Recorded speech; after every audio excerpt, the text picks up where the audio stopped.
ఇప్పుడున్నటువంటి పిసిసి అధ్యక్షుడు కేవలమైన ఒక అమ్మి మన గతంలో ఇప్పుడు చెప్తా ఉన్నాం, ముఖ్యమంత్రి గారి చేతిలో కీలు బొమ్మగా మారినాడు పిసిసి అధ్యక్షుడు.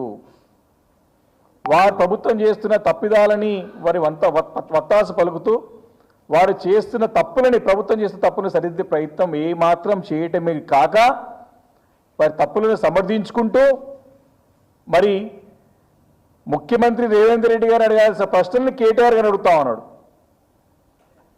వారు వీటి గురించి మీకు చాలా క్లియర్గా చెప్పినాం. ఇది ఫైనాన్షియల్ ఫ్రాడ్ జరిగింది, దీనిపైన విచారణ జరిపించాలని చెప్పేసి మేము సూటిగా ప్రశ్న వేస్తే మీరు చర్చకు వస్తారా అని అనడమే కాకుండా రేపో మాపో జైలు పోతాడు, జైలు పంపిస్తామని చెప్పి బెదిరించే ధోరణిలో పిసిసి అధ్యక్షుడు మాట్లాడిన మాటలు మరి తీవ్రంగా మేము ఖండిస్తూ ఉన్నాం.